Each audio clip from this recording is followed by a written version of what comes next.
Hey everybody, I hope you guys are having a beautifully blessed day.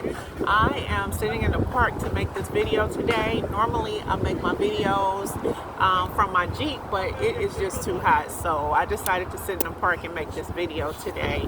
So if you guys have a hard time hearing me or it gets too loud, I apologize up front. So today's video is going to be about safety. As you know, I'm planning a road trip that I will be taking very soon, and I'm going from California to Massachusetts. So this will be a solo trip. It'll be my first time driving this far. I do travel a lot because I'm a travel nurse, so I go from city to city, mostly in my home state and the two closer states to my home state. But I have some family members and friends who have expressed some concern about my safety driving this far alone. So I just wanted to go over a couple of things a couple of the practices that I use to be safe.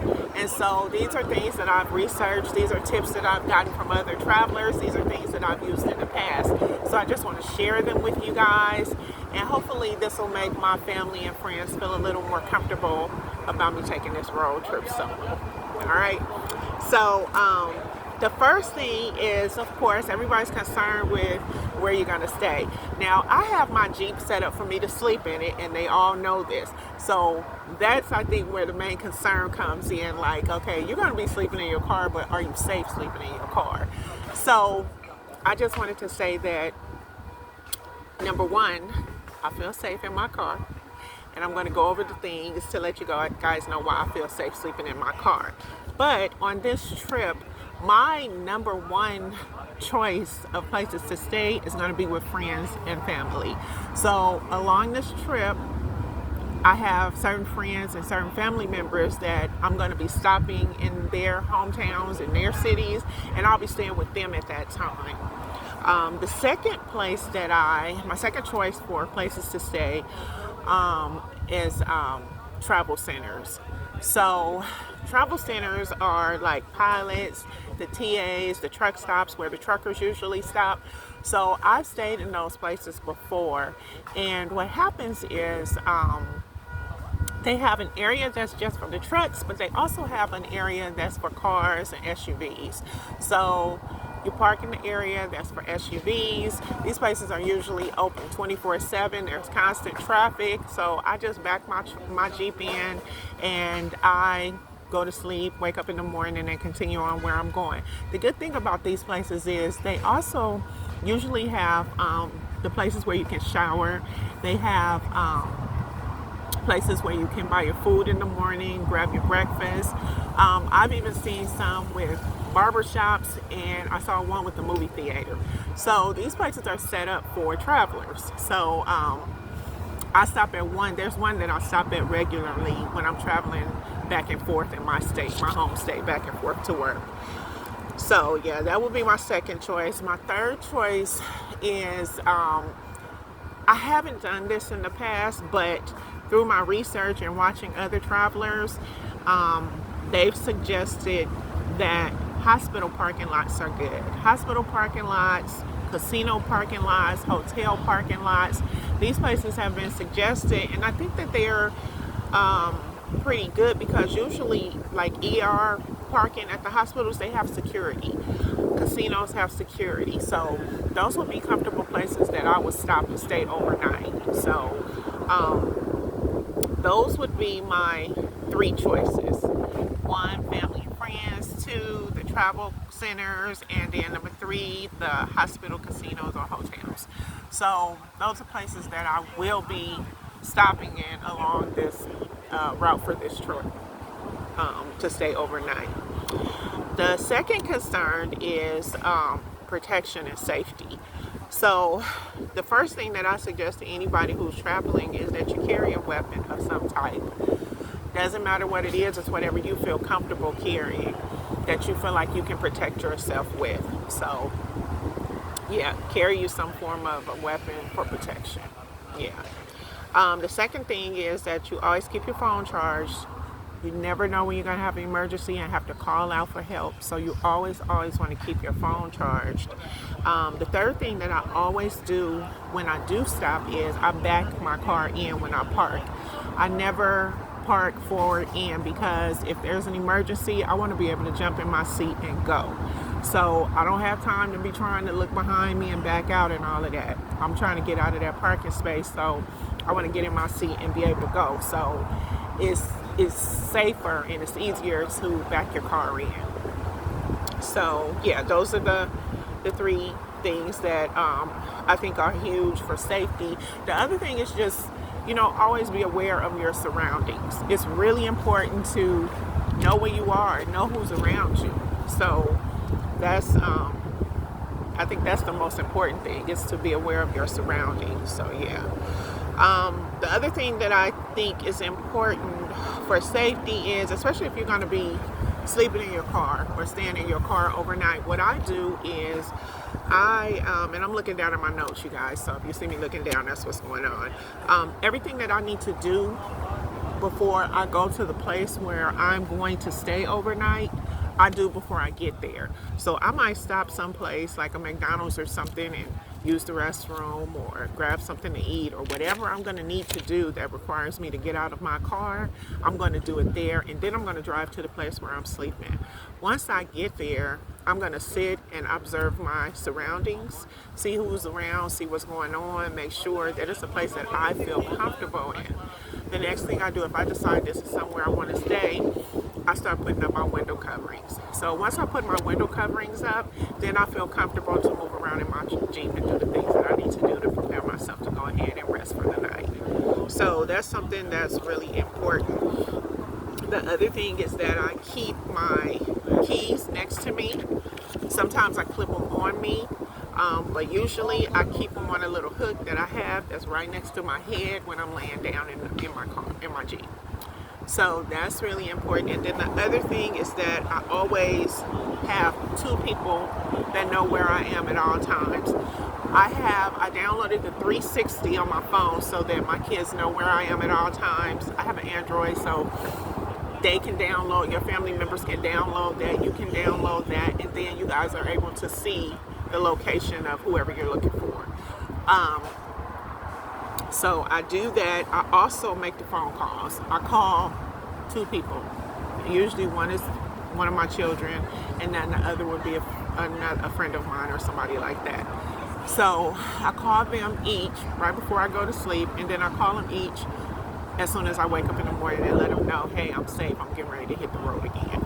So that's very important, and that's just so that, in case something happens, you have somebody somewhere who knows where you were and what was going on with you, in case of an emergency. Yeah. The other thing I'm going to talk about is car safety, as far as the mechanics of your car.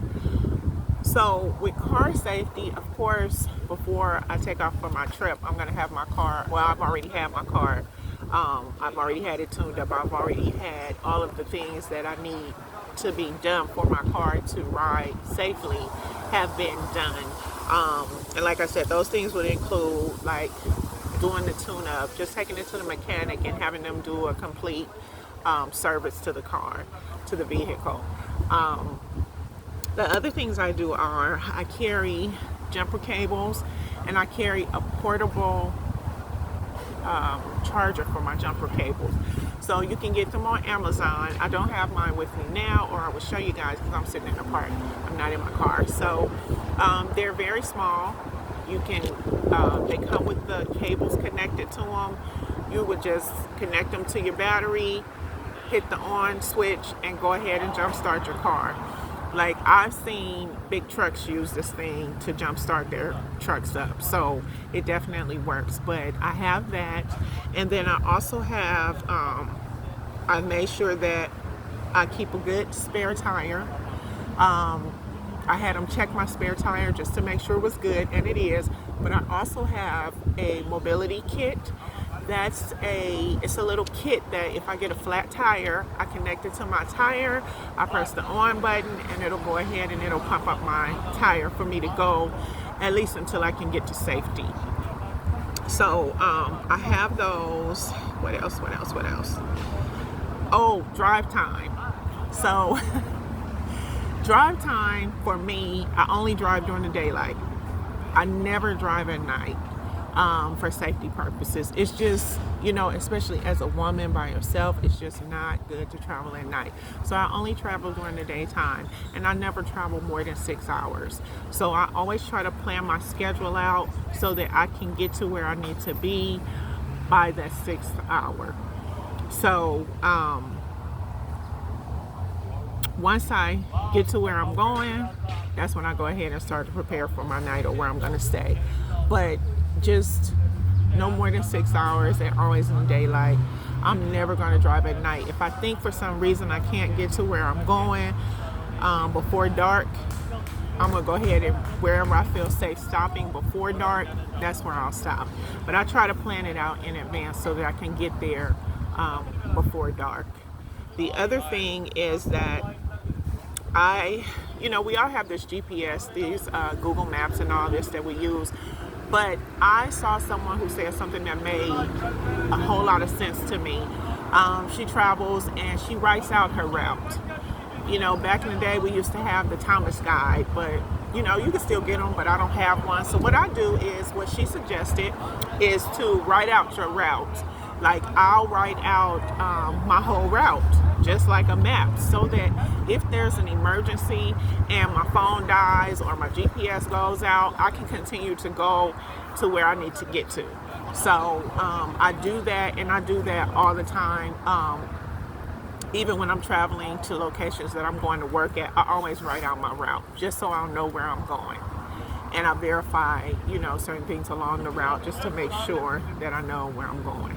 So I do that because that's a safety precaution for me, and that's one that I take. And the last thing I do is I have a weather app. So there are multiple different weather apps that you can download.